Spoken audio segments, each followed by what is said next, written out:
we are now live. Hi, good afternoon, everyone in the US, and good morning to those watching in Australia. I'm Sylvie. I'm the social media specialist here at Invoice2Go, and I'm sure you've seen my face many times before hosting these Facebook Lives that we're doing to help small businesses with all sorts of things from accounting to marketing to helping you use and get the most out of your Invoice2Go app.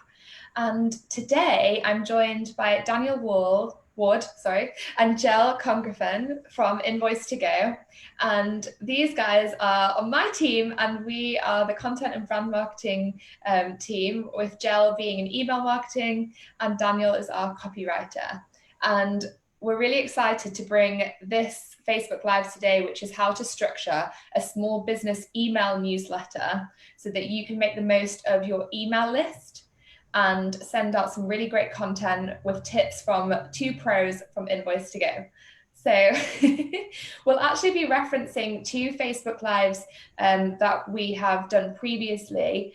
You might not have seen them, so I'm actually going to drop the links to those in the comments of this video. So if you haven't seen them and you want to watch those back, then I definitely recommend going to those. But apart from that, Daniel and Jell will just take it away, and I'm sure it'll be very self-explanatory. These guys are pros.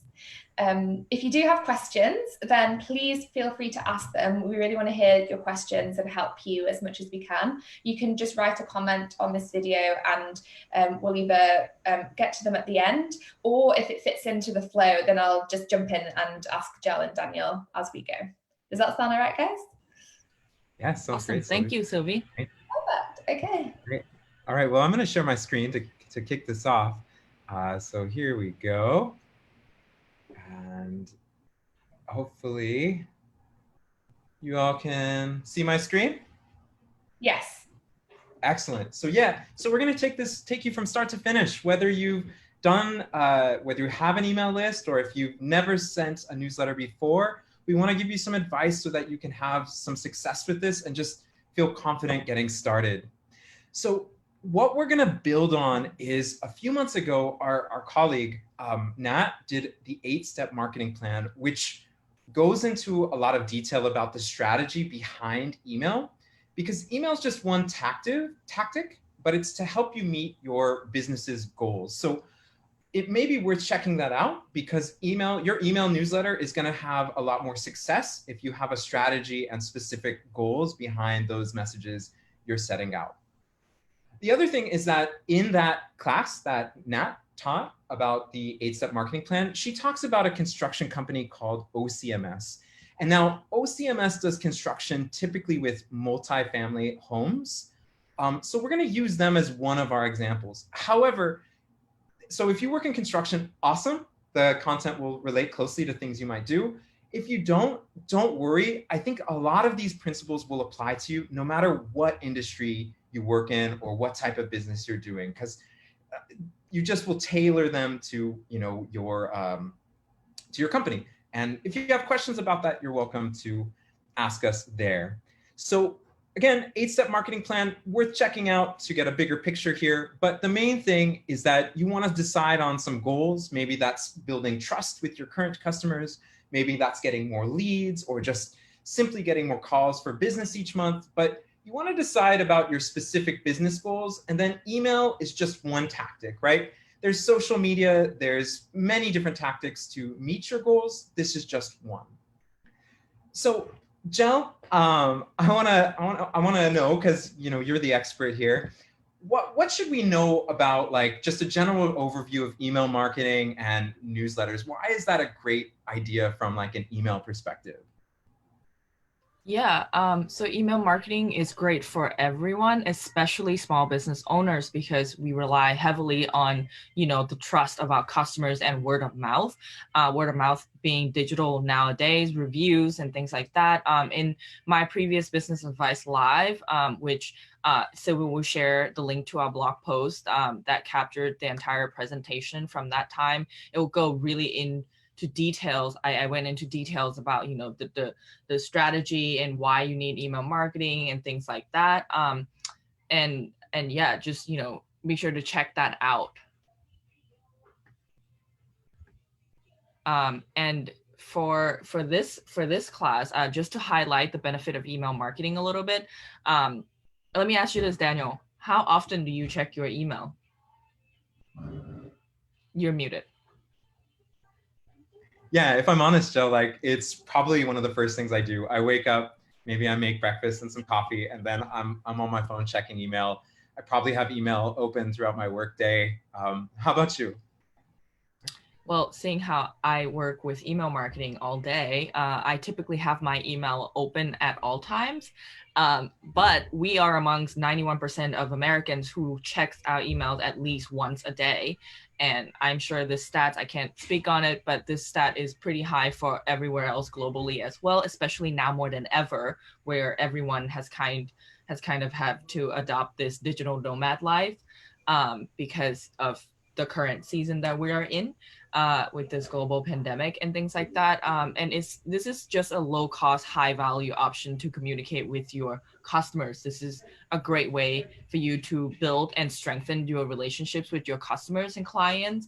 And it helps generate leads. I mean, research shows that is 40 times more effective than Facebook and Twitter combined for acquiring new customers, which is crazy. I mean, this is a great amount of numbers of people. Now, this is not to say that email is, you're replacing email with social media marketing. That's not the case at all. It's just a great amplifier of your overall marketing strategy. Email is a great way to do that. And it's easy to measure your success. This email service providers that we'll be talking about today, and most of the other ones as well, has this great dashboard that you can easily look at. And, and it's okay to, take a little bit to get started. Maybe, you've never done email before, and maybe, you're one person business owner. It will take a little bit of time, but you'll get better with time. Yeah, that's a great point, right? So even if you're not a designer, you don't feel super confident as a writer, you can make a great newsletter, especially as you practice it over time. That's really key. So Joe, just another thing, like let's just say this, like what if I'm not, I'm not really into computers. It's not really how I work typically day to day. I'm not super confident with email. Do I have other options? What advice could you give me in that situation? Yeah, you're likely super busy with your day-to-day lives, and maybe you just don't have the time or the desire to do this yourself, to set it up yourself. Maybe you're just not, tech savvy. But there are a great list of websites and places like Upwork where they provide contractors for hire. You can hire somebody, a professional, to help you set up on one of these email service provider, whichever you decide to go with, and just help you set up with selecting the templates. How do you go about placing the images? Where do you go and create contents and things like that? Just have them help you set it up. Hire them one time and just have them show you the ropes. Or if you just don't care to do this yourself, just keep them on and on a need-based basis. How often ever you're trying to deploy an email, there are professionals who you can hire to help you out with that. Cool. Yeah, so it's like no matter where you're at, like if you're a new business, you have no budget, you can do this for yourself for free. However, if you're busy and you want someone just to help you one time, that's possible. Or even if you want someone to help you each month, all of those things are quite possible and quite simple to get started with. Nice. So let's take a look at this. So there's a few steps, Joe, before I get to actually like scheduling and sending out an email newsletter. What are a couple things I need to get started? Yeah. Again, I there's slew of things that I mentioned in the previous live, but there are a couple key things that you'll need to get started with your emails newsletter, namely your email address. Don't use your personal email address. Create a business email address and has your actual domain as part of your email address. Say John Smith at johnsmithroofing.com, whatever your business is. This is a trusting email address. So inboxes, without even doing anything to, because content helps with inbox placements and things like that as well. But most emails say Gmail, Yahoo, Hotmail, whatever it is, when an email arrives in the inbox, it already looks at, it skims the content of the email and places things in spam for you without you even trying to do anything. So if you're sending from a personal email address and you're mass sending this email, it's not good. It's not trustworthy. The inbox may place you in spam, and that's not good. That's not going to get your content read.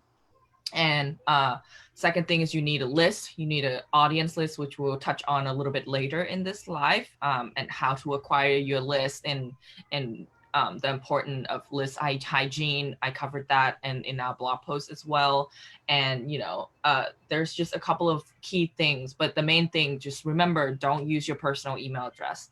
Make sure you use, and don't use the do not reply, and do not use, things that would drive people off from opening up your email. Make it something friendly and something like, I would say, use your name, because your client likely knows your name. You're a small business owner. They likely have worked with you before. But yeah. Great points, Jell. Awesome. And if you are looking for a website, there's tons of sources out there, from like GoDaddy to Wix to Squarespace. There's tons of different companies that you can set up a website with fairly inexpensively. Okay. So now that we're going to get to the meat of the content today, which is our newsletter best practices. Now, this is where our star content writer, Mr. Daniel, can share with you all the best practices for your content, how to get started with, creating a great content to put in your newsletter. Okay. So the first thing you want to start off is with like an overall mindset. Customers these days, they get hit with a lot of we get hit with ads all the time. So you don't want to be doing hard selling in your newsletter. You want to give valuable advice, and you want to demonstrate your expertise. So when you're creating content, you want to think, is it giving value to your customer with advice or offers or special events? Or are you demonstrating the quality of your work through before and afters, where you take photos and you show a project that you've done? That's the type of things that you want to do. So also, if you have multimedia content, that usually works best. So to include photos, videos, everybody has a smartphone these days. So even content you take from your phone can be really valuable. So blogs, photos, videos, even podcasts, if that's something you're interested in. Those are all things that you can include. Inform your customers about upcoming events. Give them advice. Show them a project that you're really proud of. Even asking customers, doing surveys to ask them how you can serve them better. Those are all things that are valuable to them, and also can be really valuable to you, because you learn more about your customers and you learn how you can serve them better over time, through how they interact with your content and the feedback they give you about your content, whether that's directly through them messaging you, or whether that's through reviewing your analytics, which we'll talk about a little bit later. So let's look at some examples. I want to take a look at a couple examples, and Jell, as the email marketing expert, I wanted you to tell me what you think are some things you think are really great about these examples. So here's a pretty simple email. Jell, what do you like about this one? Yeah, and before I even get started talking about why I like this, I just want to mention again, these email service providers has templates for you to choose from, so you can get started with these pretty looking templates right away. If you're not a designer yourself, there are plenty of templates available online for you to get started with. But for this reason, why I like this one is visually appealing, very easy to read, it's legible. It's the call to action is right up front. They want you to click on the Hire a Lawn Mowing Pro. That's clear right there. And this could be, the beginning of your newsletter journey. Let's say this is your first one. You could do something like just offering, sharing what services you even offer, and great content here. There's not a whole lot of words that you have to read through. The images kind of self-explanatory. The call to actions are very clear, and it's bright and colorful. And I mean, this is just great for getting started. Yeah, for sure. You make a great point, Jell. I think the fact that with Mailchimp, which we'll show you guys in a little bit, and any service provider, the templates make it really easy to put in photos and have your content look great. And just the one other thing I'd like to add, like as the writer, is that simple language. A lot of people, I think if you lack confidence as a writer or you don't feel like that was ever a strong point, just keep in mind, like if you look at the language on this newsletter, it's so simple, right? There's just a few sentences and some of them are not even complete sentences. They're just saying their services and it's friendly, it's simple, it's easy to read. That's all you really need to do as far as language goes. It does not need to get too fancy. So let's look at this next newsletter. Jell, how about this one? What stands out to you about this example? Yeah, I love this one. I'm more, if I had a brand, this would be more my branding, where it's a little bit more minimal and not as spicy and colorful, but you get to the point. You're sharing, the content is very easy to read, and another thing that I really like about this one is that it has a navigation bar in here. You may have seen this in other email newsletter that you're already receiving from shops that you go and buy stuff from, like Target or any other big brand.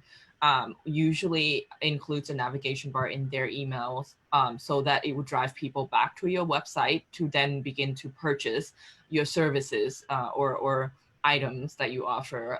So I always recommend keeping this in your email if it fits your layout and if it fits your company.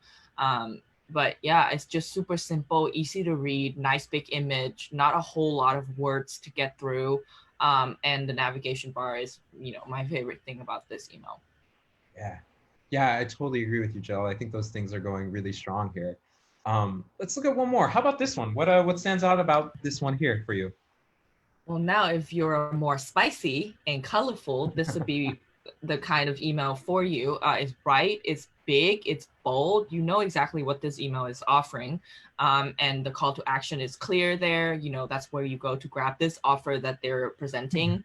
And, they may not have the navigation bar traditionally in here, but there are two buttons there. That's an email template and landing page. Those are clickable and it will drive you back to their website to use this coupon, right? Because if you're offering a coupon without a way to quickly direct them back to the website to begin their purchase, then that's kind of not the point of the email. You want them to go to your website and visit it and buy your product or hire you for your service. But yeah, it's super simple and nice and bold.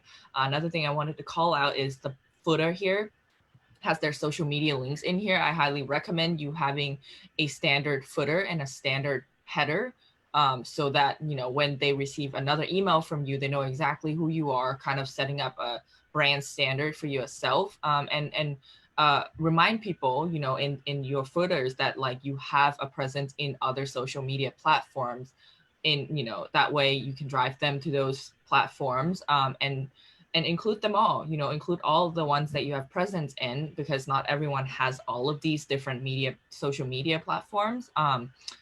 Maybe some people are only on Twitter, some people are only on Instagram. You never know, and you don't want to miss out on being able to expand your audience and reach those customers that may be in these different platforms that you may not already have an account in. So I'd highly recommend doing that as well.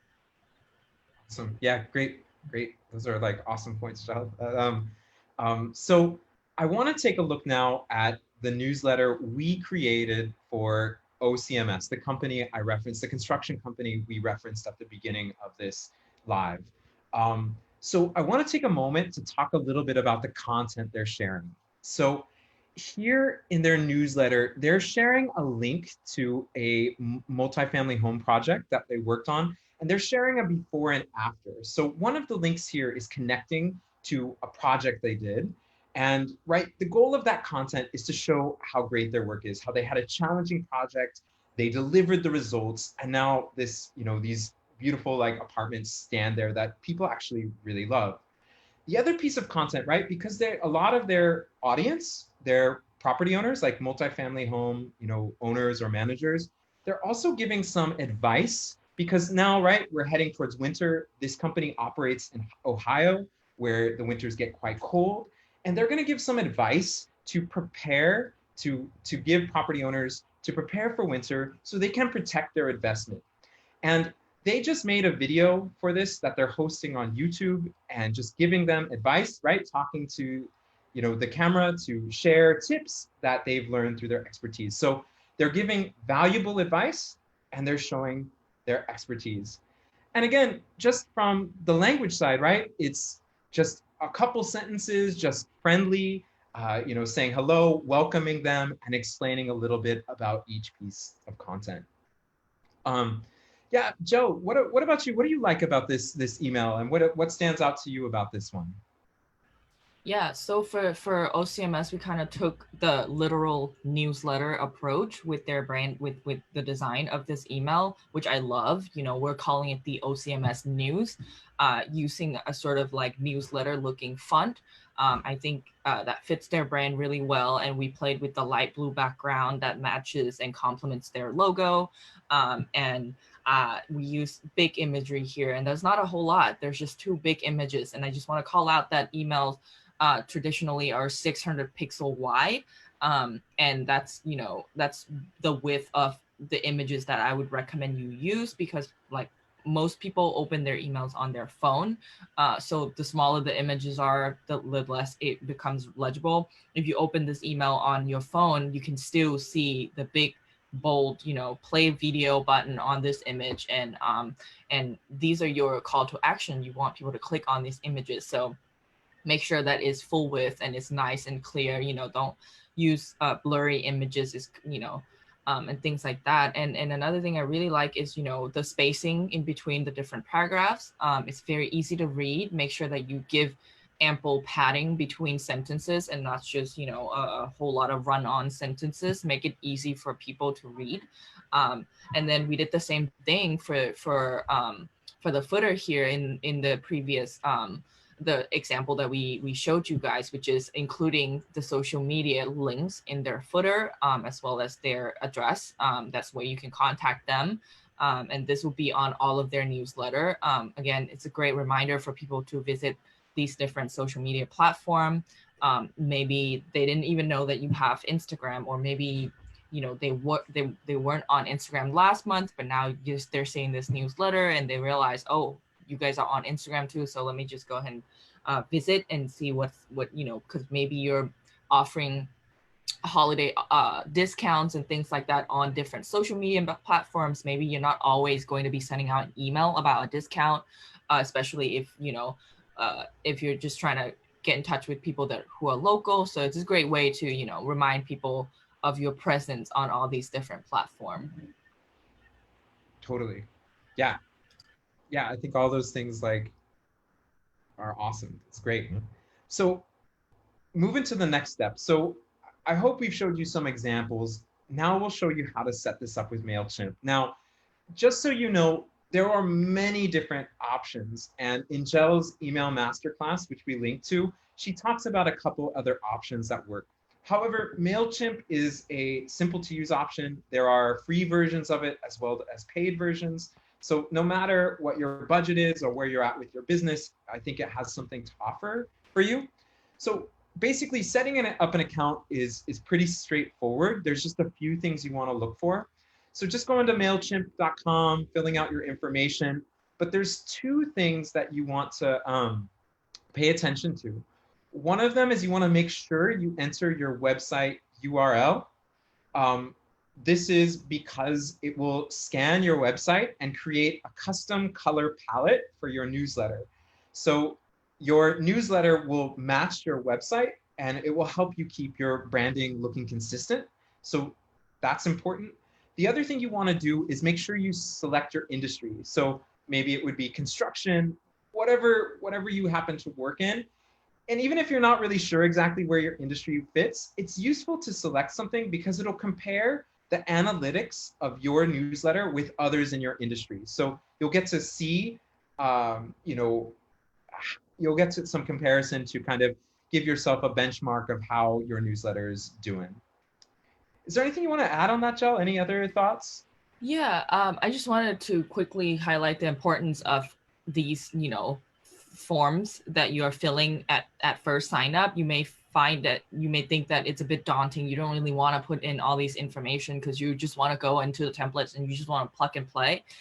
It's very important that you do put as much information on this form as possible, because Mailchimp will do a lot of the upfront work for you, scanning your website like Daniel mentioned, and making sure that you have a cohesive branding all throughout your different marketing campaigns, email marketing being one of them. It will already tries to help you as much as it could with the information that you give it right up front. And this way, you can get started with half the work kind of already basically done for you, especially if you're not a designer, you're a one-person business owner, or, a small team. You don't have a whole lot of time to be messing around with trying to get an account set up or all those things. So just spend a few minutes and enter as much information as you could right up front. For sure.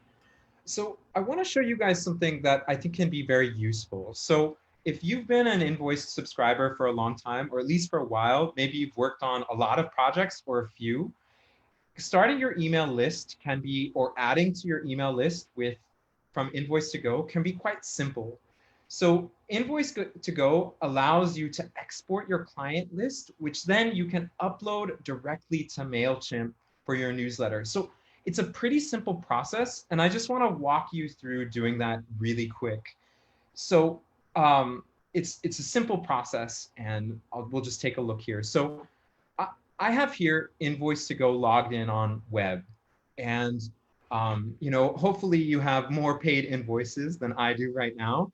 But to export your client list from Invoice to Go, it's pretty simple. If you look on the column on the left-hand side, you can just scroll down to settings and click settings. And then you just want to go down again to the tab other and take a look at export. So when you click export, you can export all different kinds of information. And maybe at other times, some of these other, exporting other kinds of information could be useful. But for us today, we're just going to export our client list. So you just select clients and go ahead on top and just click the export clients. You'll get a notification that you've gotten an email. And then you would just go and check your email really quick. You'll get a message, your export's ready. Check that out.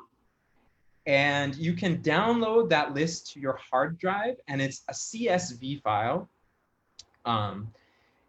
And when you go to your Mailchimp account, once you've set up and logged into your Mailchimp account, it's pretty simple. You have these options on the left-hand side on the navigation bar, and you would just click audience, and you have an option here to import your contacts. And that CSV file you just downloaded from Invoice to Go, you would then be able to find that from your hard drive and upload that directly into Mailchimp. So it would populate your list. So if you have no list, but you've been in business for a while, you can get started just that way. Or if you've never exported or added your Invoice to Go customers to your email list, that's another great idea for you to build your list. Yeah, what about other ways to build your list, Jell? Like, do you have like some other advice for maybe other ways you can build your list? Yeah, absolutely. Say you're a new business and you have no clients at all and you just want to get started building your list. First, have a website and implement a subscribe to our newsletter form on your website. Especially if you're a newer business, I recommend just keeping this in the footer portion of your website so that it's present on all pages. So whenever anyone is on any page ever, they could just sign up to be on your newsletters, as well as announcing and letting them know on your other social media platforms that, hey, we're starting, we're going to be sending out a newsletter in a month or so. We're going to be sharing such and such content. Let them know right up front what kind of content you're going to be putting out, so that right away people are opting in to receive this communication from you, as opposed to just sending them unknowns. They don't know if they want to receive your newsletter or not. Let them know right away. Are you going to be sending out offers occasionally? Are you going to be sending out tips and tricks and things like that? Let them know right up front. And yeah, this is a great way to get your list started. Nice. Yeah, and just like like Mailchimp, it's very easy to create forms that you just take that code and put in your website. So really easy to make something look nice.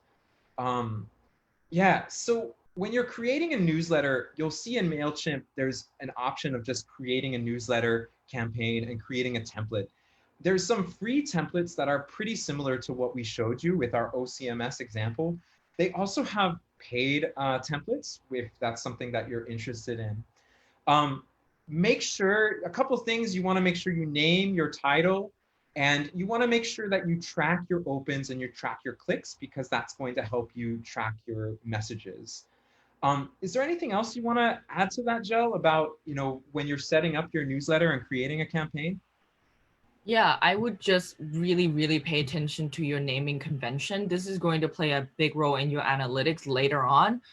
Maybe this is your first newsletter, maybe it's your third one. So maybe your campaign page only has a couple of things in them at the moment, but over time, you're going to accumulate a ton of different campaigns, and it's going to be very hard to kind of refer back to, say, May of 2019, and you want to you can't remember the title of what it was called because you just named it whatever. So I would highly recommend maybe even put month and date of that campaign, and then a pretty descriptive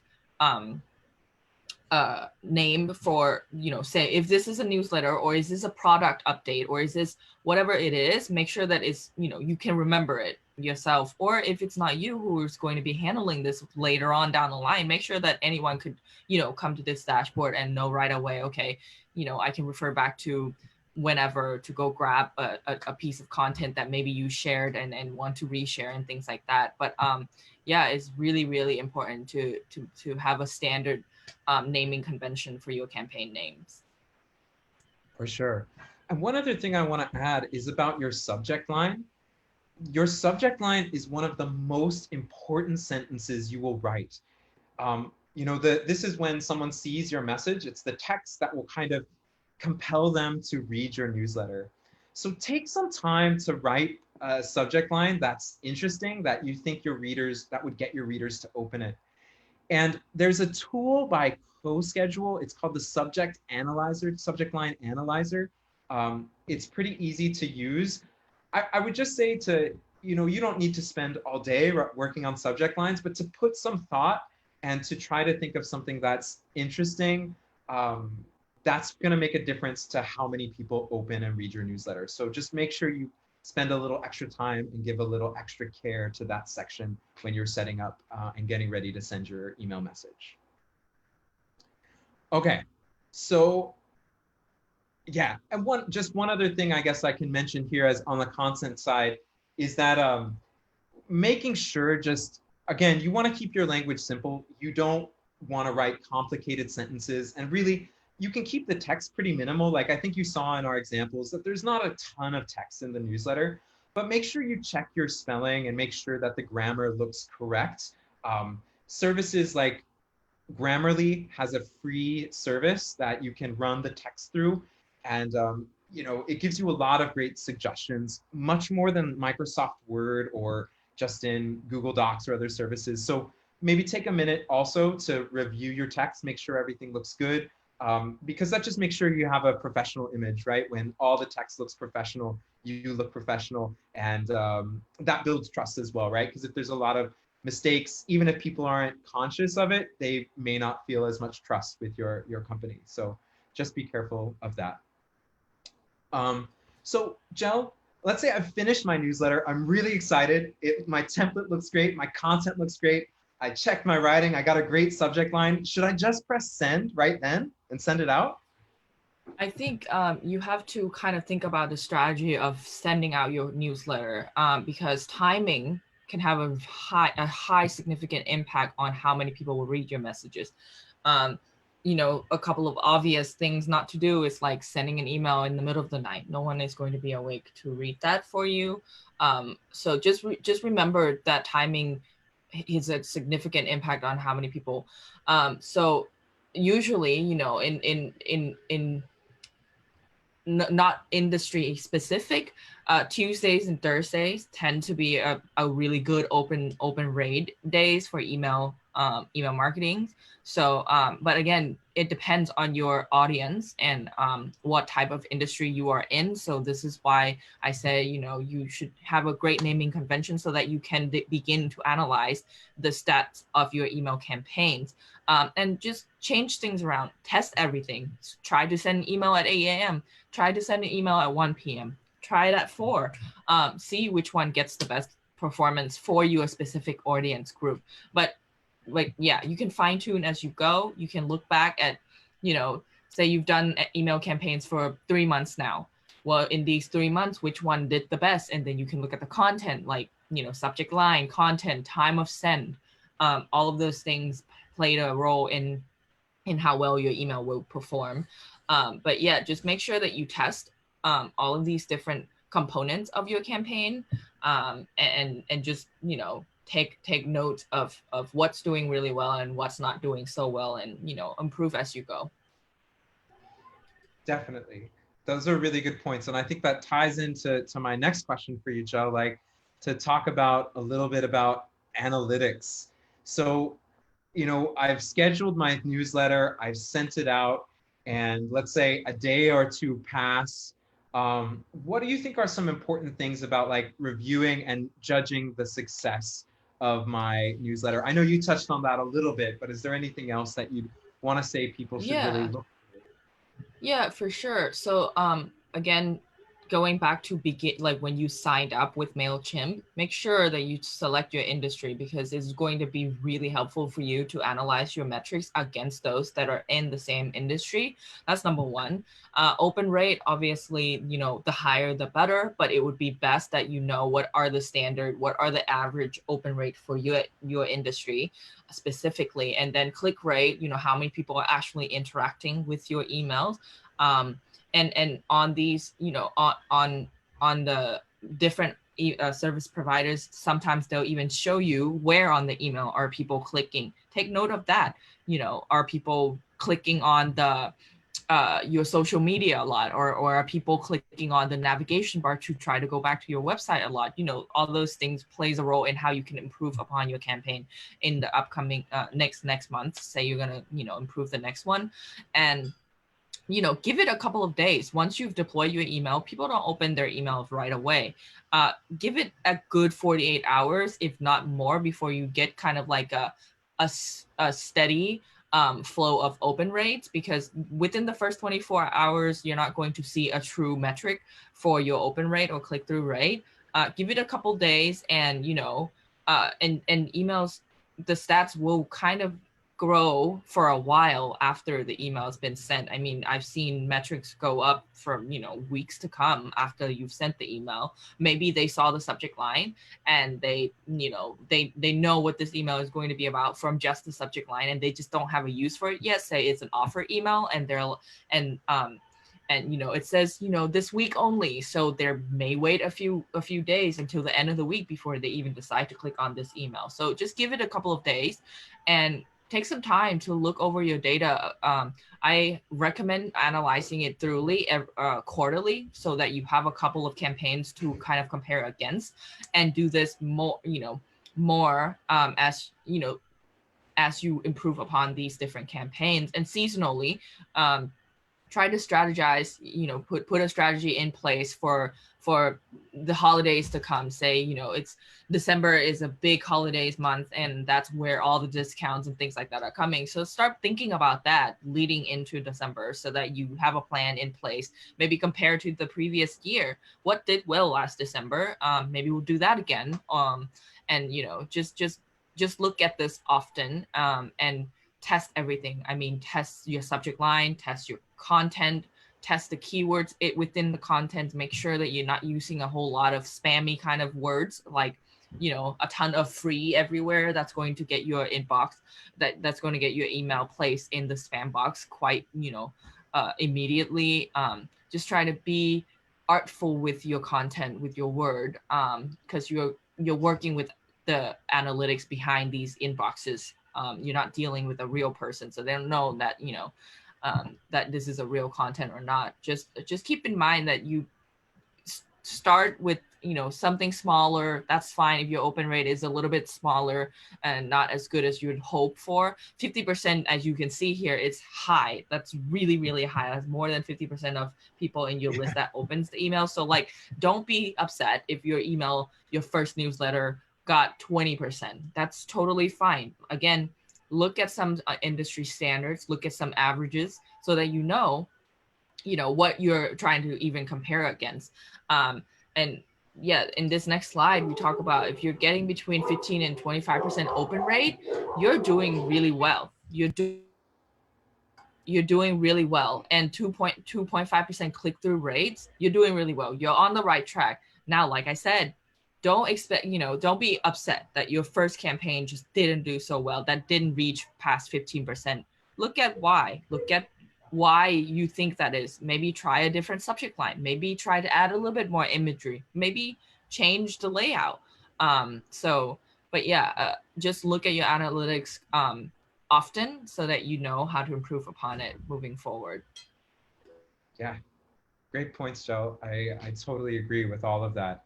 And just one final thing I want to say is that, of course, looking at your email analytics is important, but then you want to take it a step further and tie this back to your overall objectives, right? You want to think about, is email improving your greater business goals, right? Do you see having better relationships with your customers? Are your customers appreciating that? Are you getting feedback that's valuable to you? Are you increasing your sales? Whatever your goals are, right? Maybe after 1 month, it might be too soon to test, but let's say you've done 3 newsletters, right? You've done one each month for 3 months.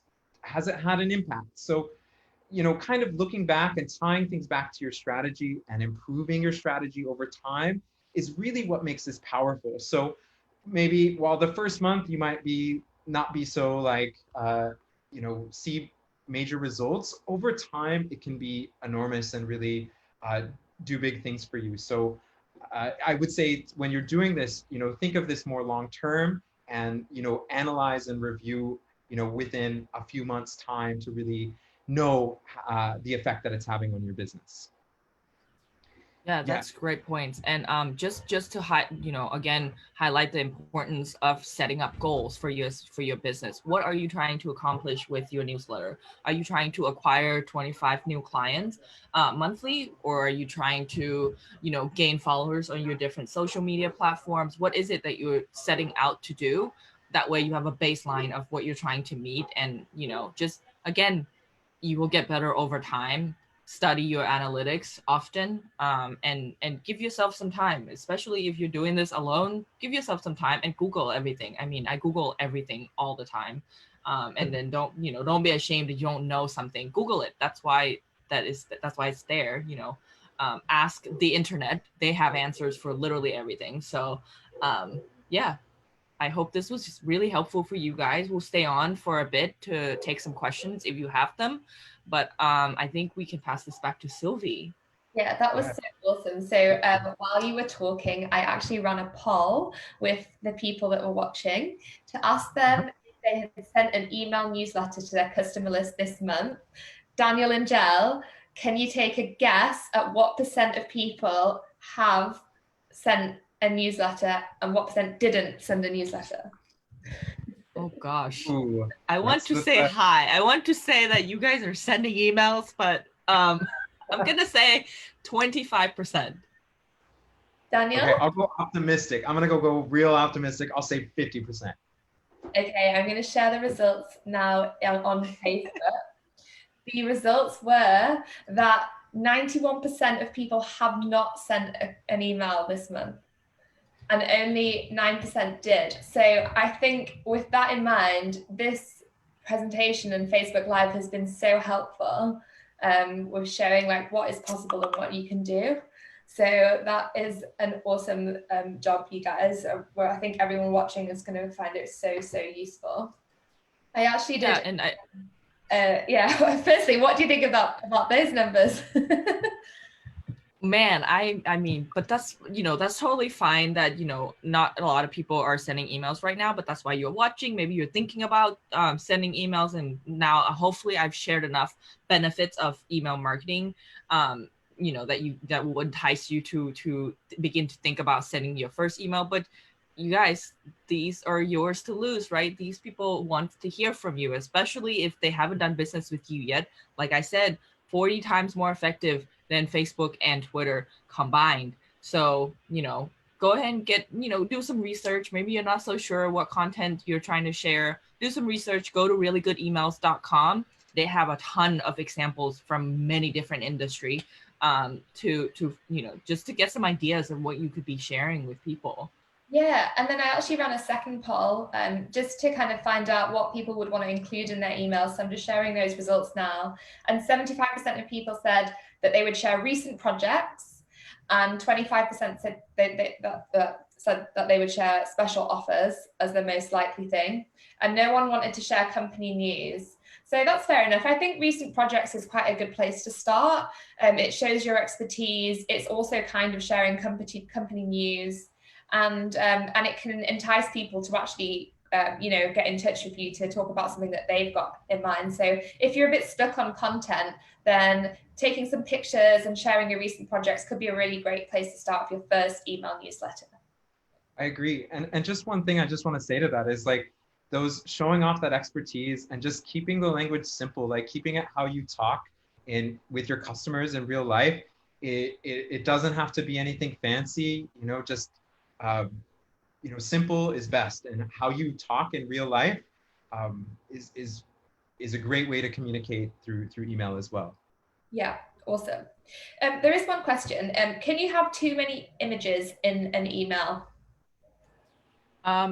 You can definitely, everything in moderation, right? So definitely don't just use images. A good rule of thumbs is 80-20. I would keep some text in there. I know that like in the first example that we shared, there was 5 images total, 4 of which were services and then 1 big hero. That was perfect amount of images. So again, keep in mind that people are opening these emails mostly on mobile, so don't make them scroll through a ton to get through to the end of your emails. Be concise, be strategic with the placement of your images and what it is that you're sharing, and not just litter the entire email with only images. If the email is only images, it will go to spam also, just to keep in mind. So it needs text to go with it.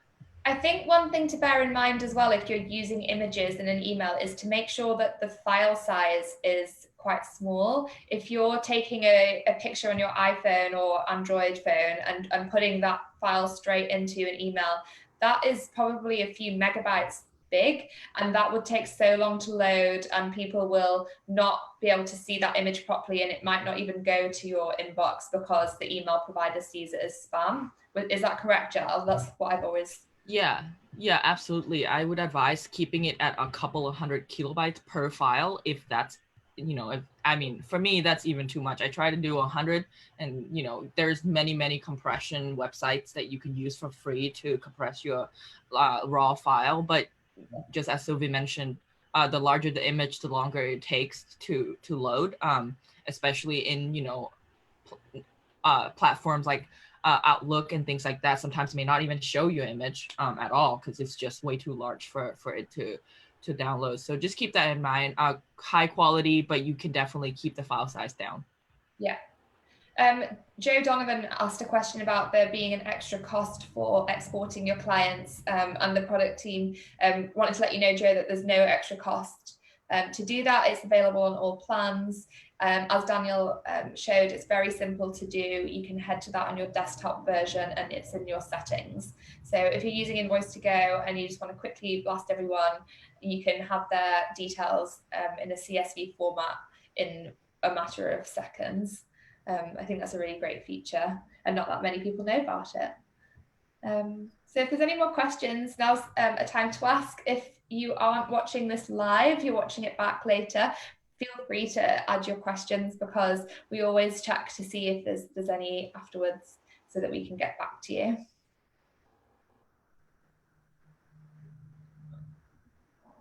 But yeah, I don't think there's any questions so far today. So thank you so much, Jell and Daniel. That was an awesome presentation with so much detail and great tips. Thank you very much, everyone, for watching. And I'm sure you'll see us again soon with our next Facebook Live Business Masterclass. Thank Thanks, you, everyone. Sylvie. Thank you, everybody, for joining us today. We'll see you next time. Yeah, thanks, Sylvie. Thanks, everyone.